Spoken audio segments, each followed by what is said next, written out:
फिर अचानक इसे हुआ तो क्या हुआ? मुझे भी कुछ समझ में नहीं आ रहा। फिलहाल आज रात के लिए इसे अंडर ऑब्जर्वेशन रखते हैं। अगर सुबह तक भी कुछ आराम समझ में नहीं आया तो इसे शहर रेफर कर देंगे। रात घेर आई थी। राघव और सृष्टि आज ड्यूटी पर थे। देर रात गए अचानक बेहोश पड़े दिनेश के शरीर में हलचल शुरू हो जाती है और वो किसी जिंदा लाश की तरह अपने बिस्तर से उठकर तन कर खड़ा हो जाता है, जिसे देखकर सृष्टि चौंक जाती है। लेट जाओ, मुझे देखने दो मुझे, तुम ठीक तो हो ना? सृष्टि स्टेथोस्कोप लेकर दिनेश के सीने पर लगाती है। तभी दिनेश एक जोरदार धक्का देकर सृष्टि को दूसरी तरफ धकेल देता है। क्या हुआ तुम्हें? दिनेश तुम ठीक तो हो ना? मैं तुम्हारे पेरेंट्स को बुलाती हूँ। Calm down please. अभी तक दिनेश को अपने पेशेंट की तरह ट्रीट कर रही सृष्टि अचानक ही उसकी आंखों की तरफ देखती है तो उसके पूरे बदन में मानो जोर-जोरी दौड़ जाती है। दिनेश की आंखें बहुत ही डरावनी नजर आ रही थी। उसकी आंखों की पुतलियां पूरी तरह काली हो चुकी थी और चेहरा इतना भावहीन था जैसे कोई मुर्दा अपनी चिता से उठकर खड़ा हो गया हो। एकाएक वार्ड में लटकी पुरानी ट्यूबलाइट झपकने लगती है और कमरे में सीलन की तेज बदबू फैलने लगती है। ये सब क्या हो रहा है? क्या हो रहा है यहाँ पर? दिनेश, ये तुम क्या कर रहे हो? लेकिन तुम ये कर कैसे सकते हो? सृष्टि के इतना कहते ही दिनेश घूर कर सृष्टि को देखने लगता है और अपने हाथ सृष्टि की गर्दन की ओर बढ़ाकर उसकी ओर आने लगता है। सृष्टि डर के मारे जोर जोर से चिल्ला रही थी कि तभी नर्स सुधा कमरे में आ जाती है और दिनेश की गर्दन पकड़कर उसे दीवार में दे मारती है। दिनेश जमीन में गिर चुका था और उसके सर से खून बह रहा था। दिनेश के सर से खून बहता देख सिस्टर सुधा किसी जंगली जानवर की तरह अपने हाथ और पैरों पर चलते हुए दिनेश तक पहुंचती है और उसके सर से बह रहे खून को बुरी तरह से चाटने लगती है। डॉक्टर सृष्टि एक कोने में बूंद बनी यह अविश्वसनीय घटना देख रही थी। अगले ही पल मानो नर्स सुधा पर कोई वहशी जानवर हावी हुआ हो और उसने दिनेश का हाथ मरोड़कर कंधे से अलग कर दिया। डॉक्टर होने के बाद भी यह विभत्स दृश्य देखकर सृष्टि की आंखों के आगे अंधकार छा गया और वो अपने होश खो बैठी थी। कुछ देर बाद होश आया तो राघव सृष्टि को घेरे बैठा था। सृष्टि, क्या हुआ था वहां? और वो लड़का, उसकी मौत कैसे हुई? और वो सुधा कहाँ चली गई? राघव की बात सुनकर सृष्टि रोते हुए उसे कमरे में हुई सारी घटना के बारे में बताने लगती है, जिसे सुनकर डॉक्टर राघव सन्न रह गया था। राघव एक अमीर पिता की इकलौती संतान था। चाहता तो पिता की दौलत पर जीवन भर राज कर सकता था, लेकिन उसने पापा के बिजनेस से जुड़ने की बजाय कड़ी मेहनत करके एक डॉक्टर बनने की इच्छा जताई। नियति ने अपना खेल शुरू कर दिया था। पिता सिंघानिया बेटे राघव के लिए एक बहुत बड़ा अस्पताल बनाकर तैयार करना चाहते थे, लेकिन राघव उसने कुछ और ही सोच रखा था। आर यू श्योर राघव, तुम वाकई उन आदिवासियों के बीच जाकर उनका इलाज करना चाहते हो? देखो, समाज सेवा के बारे में सोचना और रियल में उसके लिए अपनी पूरी लाइफ को दांव पर लगा देना, ये दो अलग अलग बातें होती हैं। गोल्ड मेडलिस्ट हो तुम। पीजी करने के बाद अगर तुम चाहोगे तो बड़े से बड़े अस्पताल में प्रैक्टिस करके लाखों रुपए कमा सकते हो। मुझे पैसे कमाने के होते ना सृष्टि, तो मैं पापा का बिजनेस भी ज्वाइन कर सकता था। मेरी लाइफ का कुछ अलग ही पर्पस है। सिर्फ पैसे कमाने में मैं उसे बर्बाद नहीं करना चाहता। बड़ी बड़ी बातें करने वाले तो मैंने बहुत देखे हैं राघव। तुम पहले इंसान हो जो सच में इतने बड़े खानदान का बेटा होकर भी उस बीहड़ में अपनी जिंदगी कुर्बान करने जा रहे हो। इतना कहकर सृष्टि कुछ पलों के लिए शांत हो गई थी। Don't be sad Srishti, I understand. तुम्हारी फीलिंग्स की रिस्पेक्ट करता हूँ, लेकिन मैं यही चाहता हूँ कि तुम अपनी जिंदगी में आगे बढ़ो। मेरा इंतजार मत करना, मैं लौट कर नहीं आऊंगा। और मेरा यकीन करो, मैंने ऐसा एक पल के लिए भी नहीं सोचा कि तुम अपनी पूरी जिंदगी दांव पर लगाकर मेरे साथ आओगी। सृष्टि और राघव ने 2 साल पहले मेडिकल में अपना पीजी कंप्लीट किया था।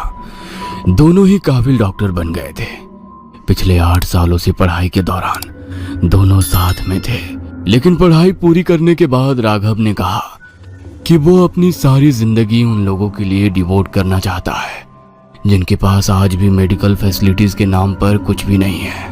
तुम किसी भी गांव में जाकर सोशल सर्विस कर सकते हो, ये आदिवासी गांव ही क्यों?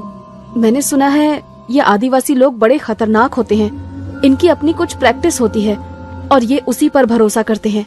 मैंने तो यहाँ तक सुना है कि ये लोग दवाइयाँ, हॉस्पिटल, इन सब चीजों में विश्वास ही नहीं करते। आज भी अपने पारंपरिक तरीकों से ही बीमार लोगों का इलाज करते हैं। मुझे तुम्हारी बहुत चिंता हो रही है राघव, पता नहीं वो लोग तुम्हें एक्सेप्ट कर भी पाएंगे या नहीं। तुम बिना बात की फिक्र कर रही हो। अरे ऐसा कुछ भी नहीं है, वहाँ पहले से ही एक हॉस्पिटल है, बस थोड़ा मेंटेन करवाना पड़ेगा, सब हो जाएगा, डोंट वरी। राघव सृष्टि से प्यार तो बहुत करता था, लेकिन वो जानता था उसे अगर अपने मकसद तक पहुंचना है तो इस इमोशनल कनेक्शन को यहीं तोड़ना होगा।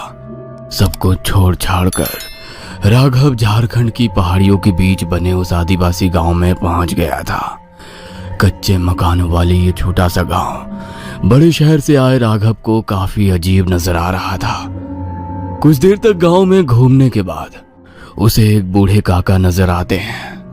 अरे काका, मुझे राजकीय अस्पताल जाना है, जरा मदद कर देंगे क्या? राघव की बात सुनकर बूढ़ा आदमी राघव को ऊपर से नीचे तक घूर कर देखने लगता है। क्यों जा रहे हो वहां? अस्पताल नहीं, मुर्दा घर है वो। जो वहां जाता है मुर्दे से भी बुरी हालत हो जाती है उसकी। लौट जाओ, कभी मुड़कर भी उसकी तरफ मत देखना। बड़े अजीब लोग रहते हैं यहाँ। मैंने बस अस्पताल का पता पूछा और ये ऐसे आपे से बाहर हो गए। ठीक है, अस्पताल का पता नहीं बताना मत बताओ, लेकिन ऐसे चीखने चिल्लाने का मतलब क्या है? सृष्टि ठीक कह रही थी, आदिवासी जगह है, यहाँ के लोगों को समझने में मुझे अभी काफी समय लगेगा। अस्पताल को मुर्दा घर कौन कहता है? हाँ? उस बुजुर्ग से मिलने के बाद राघव के मन में एक अजीब सी उथल पुथल मच गई थी। छोटा सा गांव था जो बिल्कुल वीरान और सुनसान दिखाई दे रहा था। कुछ देर बाद राघव एक पुरानी सी खंडहर नुमा बिल्डिंग के सामने खड़ा था, जहां टूटे फूटे बोर्ड पर राजकीय अस्पताल लिखा हुआ था। ओह थैंक गॉड, यही है अस्पताल। लेकिन इसकी हालत देखकर तो लगता है यहाँ कोई चिड़िया भी पिछले 10-20 साल से नहीं आई है। राघव ने देखा अस्पताल की दूसरी ओर एक सरकारी आवास भी बना हुआ है।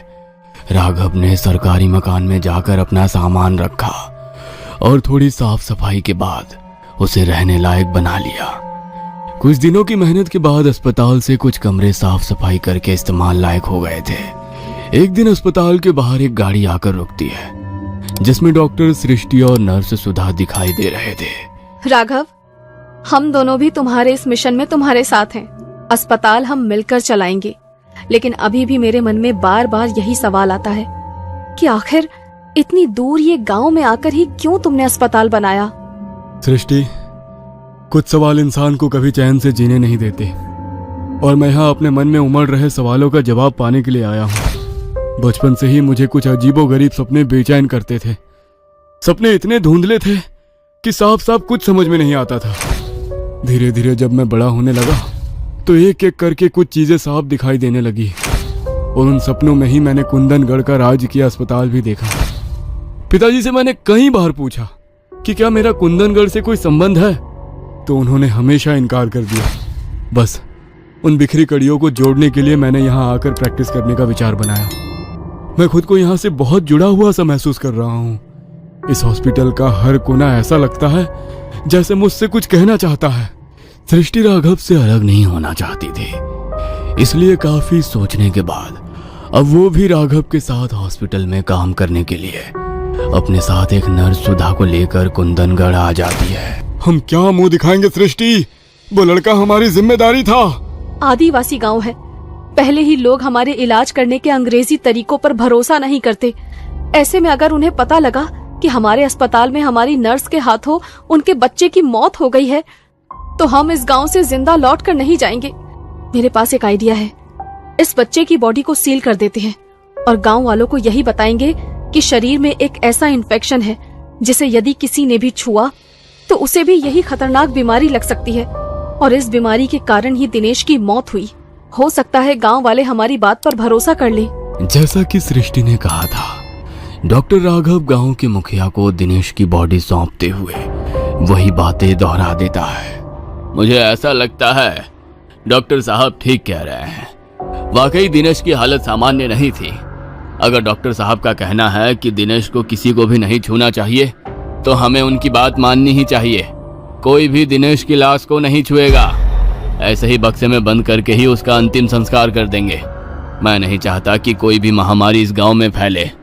गांव वालों ने सृष्टि और राघव की बातों पर भरोसा कर लिया था। फिलहाल तो गांव के लोगों को पता नहीं लग पाया था कि नर्स सुधा ने उसकी जान ली है, लेकिन राघव और सृष्टि के सामने कई अनसुलझे सवाल खड़े हो गए थे।